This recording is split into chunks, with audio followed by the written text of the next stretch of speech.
Oi pessoal, tudo bem? Aqui é o professor Bruno Oliveira. Estamos iniciando neste momento mais uma correção de simulado do nosso projeto de olho no unificado TSE. E hoje nós vamos do simulado número 17, para você que optou pelo curso de técnico judiciário área administrativa. Então, este é o simulado 17, é o nosso penúltimo simulado, né, de 18 simulados que foram propostos, e nós vamos resolver hoje questões na modalidade certo e errado de 3 disciplinas: constitucional, administrativo e direito eleitoral, nesta ordem. Você que não adquiriu o curso vai assistir um pedacinho da aula. Você que é aluno assistirá a aula na sua integralidade.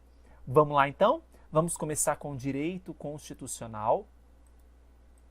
E hoje, em direito constitucional, vamos de partidos políticos. Então, lembrando que a Constituição tem um capítulo específico próprio sobre partidos políticos. É uma introdução, né, ao que a própria lei dos partidos, que é a lei número 9.096.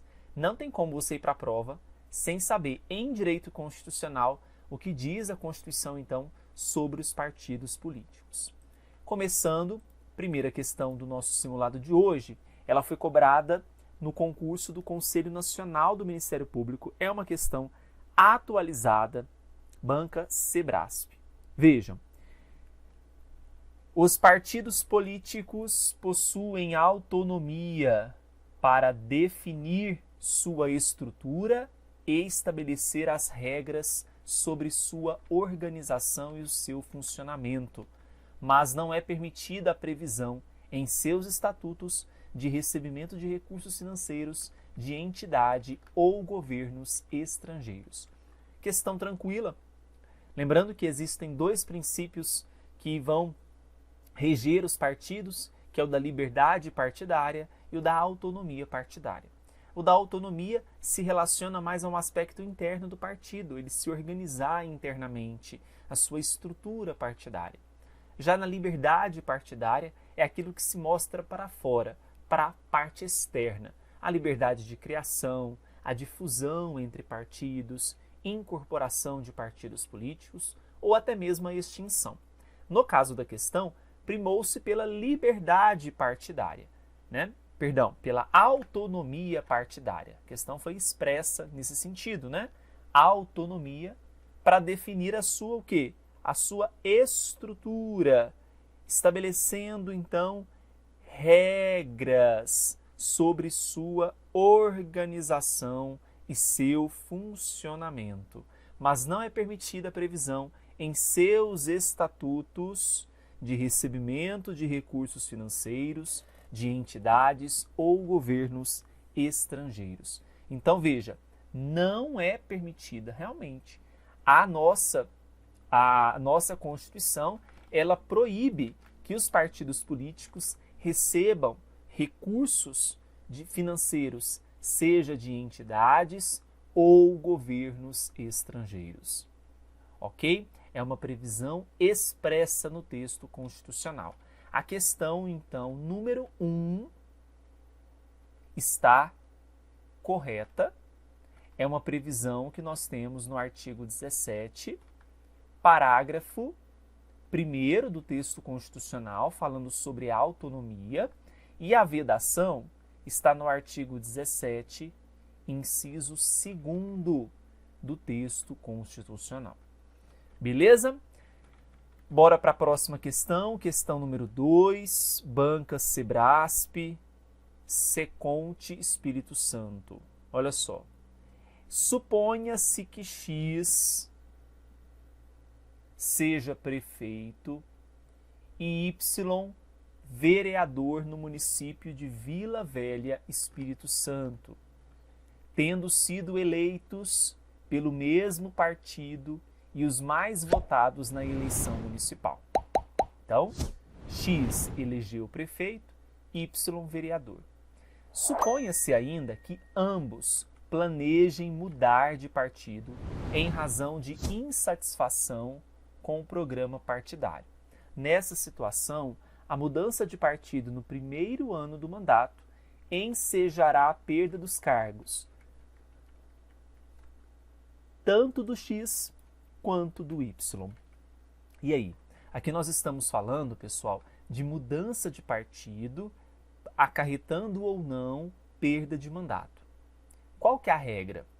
Quando eu mudo de partido político para que haja perda de mandato, é importante que nós saibamos uma súmula, a do TSE número 67. A súmula 67, ela fala que a perda do mandato em razão de desfiliação partidária não se aplica aos eleitos pelo sistema majoritário. Então, prefeito, ele é eleito pelo sistema majoritário. Desta forma, assim como governador, presidente da República, então a mudança de partido para o prefeito não atinge não atinge o seu cargo, ele não perderá o mandato. Diferentemente seria se fosse um vereador, que é o caso do Y. Se ele muda de partido, né, não tem nenhuma justa causa de mudança, de desfiliação, né, ou de troca de partido, ele perde o mandato por ser do sistema proporcional. Tá? Então, a perda de mandato em razão da desfiliação partidária não se aplicará aos candidatos eleitos pelo sistema majoritário. Ok? Então, a questão número 2, nós vamos assinalar como incorreta. Por quê? Porque ela fala que a mudança de partido no primeiro ano vai ensejar a perda dos cargos de X e Y. Não, só do Y. O X, que é prefeito, não, porque ele está protegido pela súmula 67 do Tribunal Superior Eleitoral. Beleza? Próxima questãozinha, número 3. Olha só. Não existe no Brasil nenhuma hipótese legal de acolhimento da chamada candidatura nata, ou seja, o direito de o titular de mandato eletivo proporcional ser obrigatoriamente escolhido e registrado pelo partido como candidato à reeleição.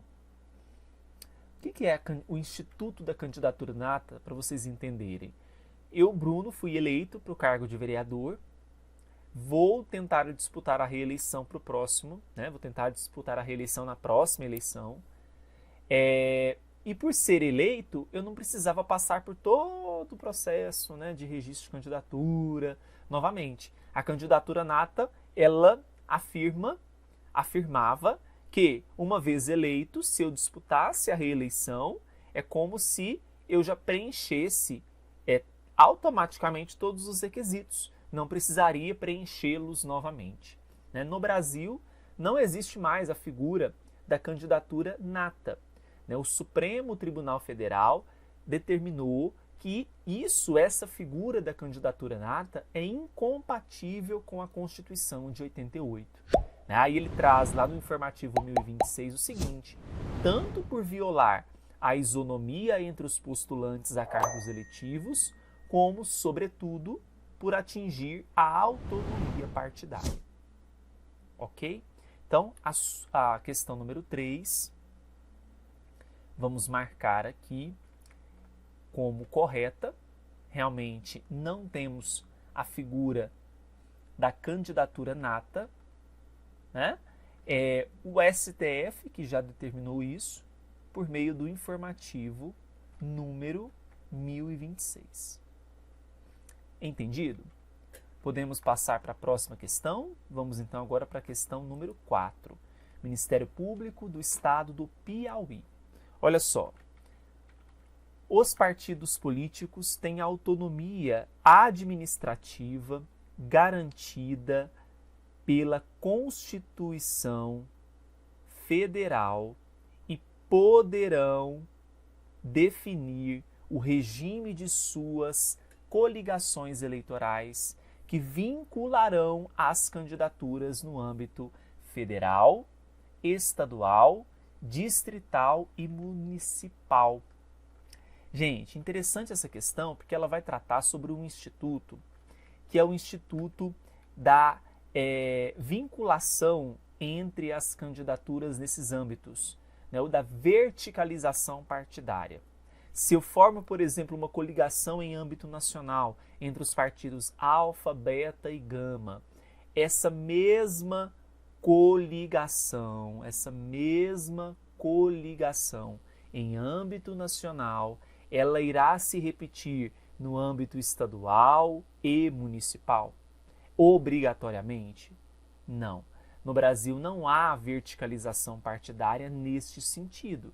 Nós temos uma autonomia, né, entre dos partidos políticos, e essa autonomia ela se garante também no âmbito municipal eu formar uma coligação, no âmbito estadual eu formar uma outra coligação, no âmbito nacional uma outra coligação diversa, tá? Então, a questão quando fala que os partidos políticos têm autonomia administrativa, sim, possuem, e poderão definir o regime de suas coligações que vincularão as candidaturas, o problema está aqui. Né? Não há esse vínculo, tá? Não há esse vínculo. Então, não, digam não, dizer não à verticalização. Não à verticalização partidária. Tá bom? Então, questão número 4, ela está incorreta, porque não há esse vínculo, né? Veja, que vincularão as candidaturas, totalmente incorreto. Ok? Muito bem.